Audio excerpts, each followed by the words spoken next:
Ladies and gentlemen, this is the Just Believe Show. I'm your host, Herbie Mack, and today we're going to talk about mastering your boundaries.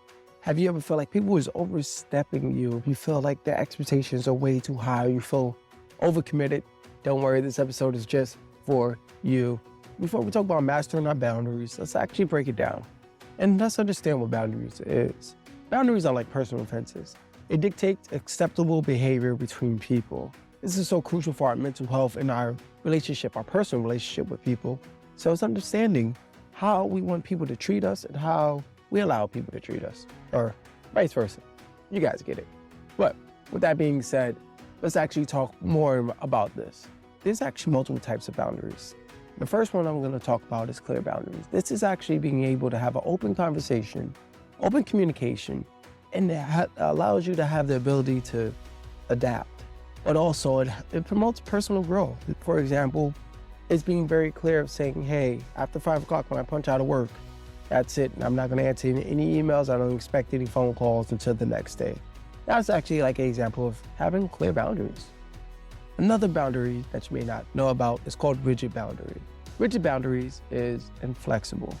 And this can lead to isolation and also having difficulty to communicate with friends, family, or even coworkers. The next one is open boundaries.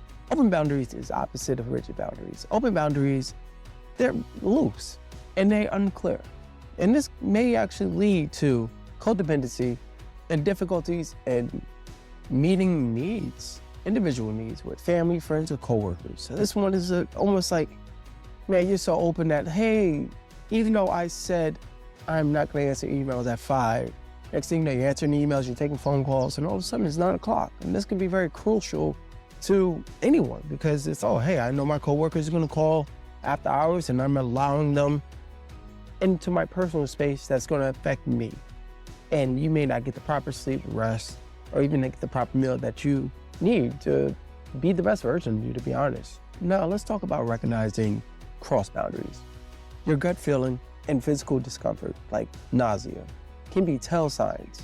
These are signs to let you know, like, hey, we're uncomfortable. Why are we doing this? If you have that buddy that's saying, hey, after work, we're gonna go get some drinks, and you don't really feel like drinking, you wanna go home and actually get some rest, or you just wanna have some me time.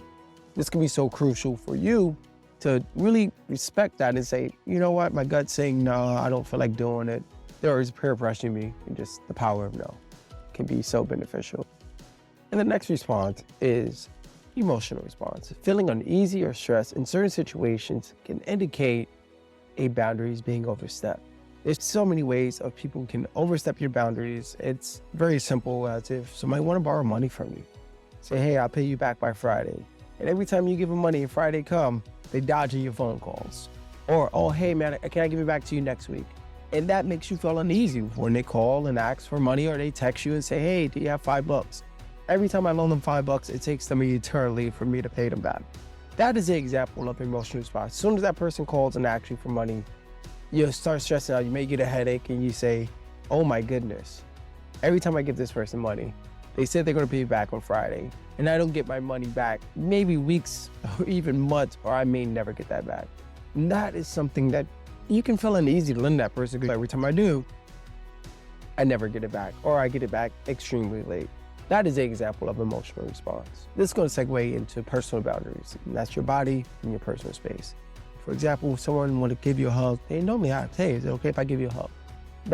And you saying yes, that's allowing them to enter your personal space and touch your body, and you can just give them a hug.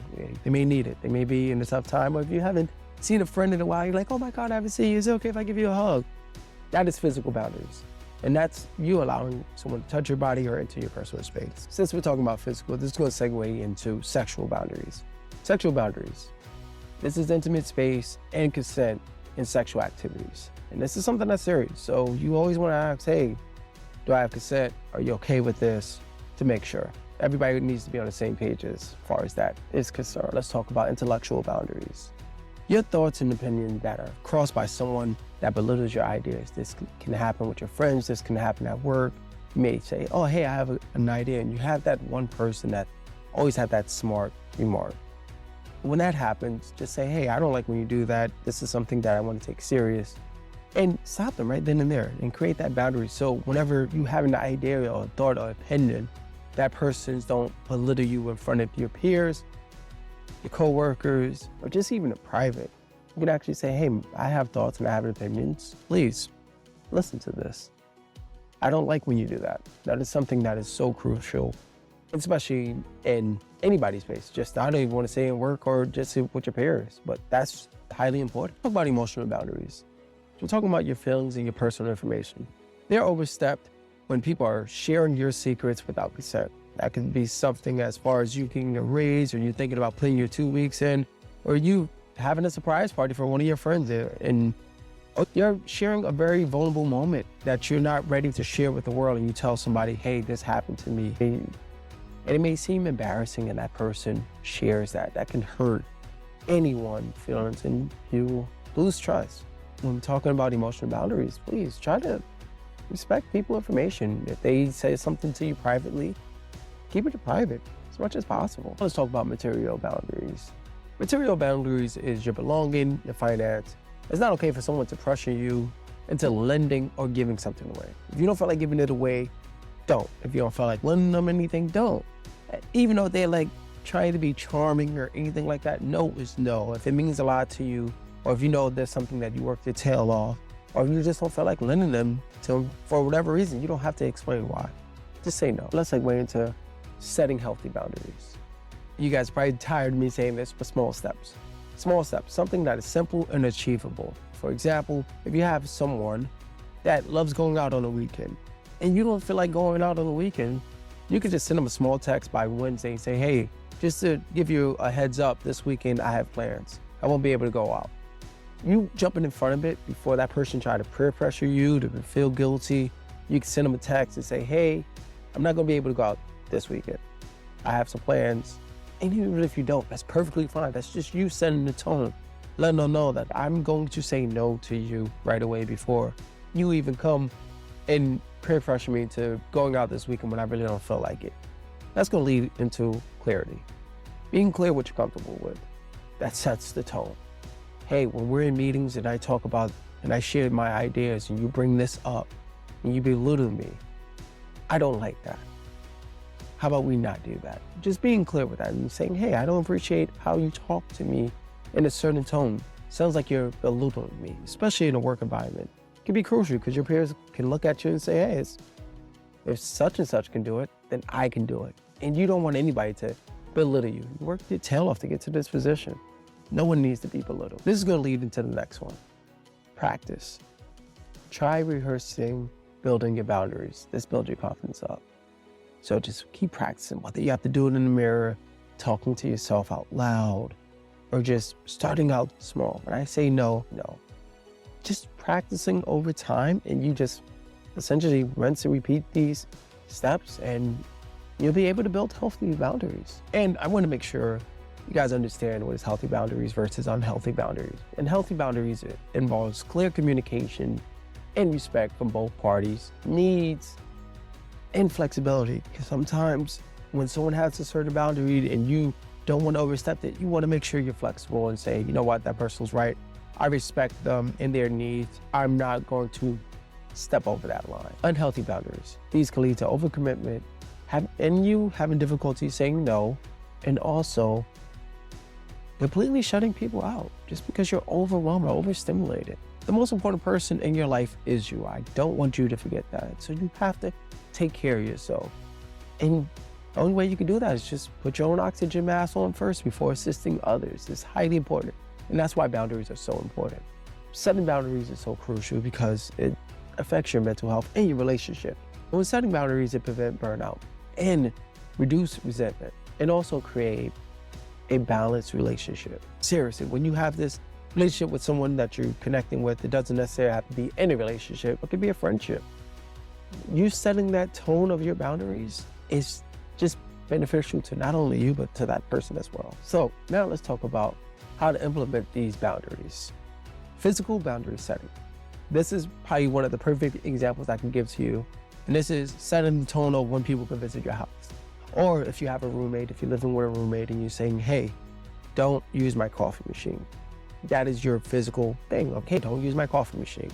Maybe because that person don't know how to clean it properly or doesn't take care of it as good as you. That is just setting the tone. That's just an example of physical boundary setting. Emotional and mental boundaries. Exiting a conversation that leads into gossip. If you're at the water cooler or if you're in the break room, people started gossiping about who's done what at work, just get up and leave. Or you can sit down and make it clear that you don't want to be a part of that conversation because it makes you feel uncomfortable. It could be at work, it could be with your friends. Just setting that tone of, I don't want to participate in this conversation because it makes me feel uncomfortable. I don't want to be debating with you. And that's all you have to say. And last but not least, let's talk about behavior boundaries. When we talk about behavior boundaries, we're talking about establishing a work-life balance. For example, not checking your email after work hours, or setting boundaries, especially at the dinner table. My wife will be on me about that. Hey, put your cell phone away. Not even my wife, my daughter's on me about that nowadays. And I'm just like, I won't check. So let's talk about strategies of setting boundaries. Setting goals. Identifying why you need to set this boundary. And this could be an example of you just realizing that you are feeling more exhausted or you're getting distracted. That could be an example of why you need to set a boundary. And this is going to segue into the next one. Be direct. Focus on clear, concise communication. Simple as that. Being very direct. Telling someone, no, I can't. I don't have space for you. Those are very direct. No. I say this time and time again. No is a complete sentence. May forget. Sometimes I may forget. No. But you have to be very clear and direct. So this way they can understand. So practice self-awareness, understanding your limits and respecting them. Simple as that. You don't need to shut yourself thin. Why? That's not the best version of you. Well, I always believe in our rush work is never our best work. So take your time. And also, be self-aware. Hey, I may actually need some help. Two heads is better than one in certain occasions. Let's talk about relationship boundary settings. With friends, set the tone for positive communication and avoid ghosting. With parents, address issues respectfully and keep the conversation focused. With partners, avoid accusing or blaming your partner. Just be present in the conversation. Now let's talk about setting work boundaries. Personal limits. Establish a firm work cutoff time and stick to it. If you said you have a hard stop at 5 o'clock, you have a hard stop at 5 o'clock. Or if you're in a meeting and you say, hey, I have a hard stop at 12, so you can have the proper lunch, so you can make it throughout the rest of your day, stick to it. When you start leaning and being flexible, it becomes a slippery slope, as they say. Work conflicts. Address issues directly by keeping calm and avoid gossiping. Last but not least, know who to reach out to. If there's a certain issue that you're addressing or that needs to be addressed and you talk to the person directly, look at your colleague, look at your manager, and things are still not being addressed, then you might want to contact HR. With that being said, that was today's episode of Boundaries. I want you to remember, you are in charge of boundaries. Respect them, and others will too. It's so highly important for you to do that.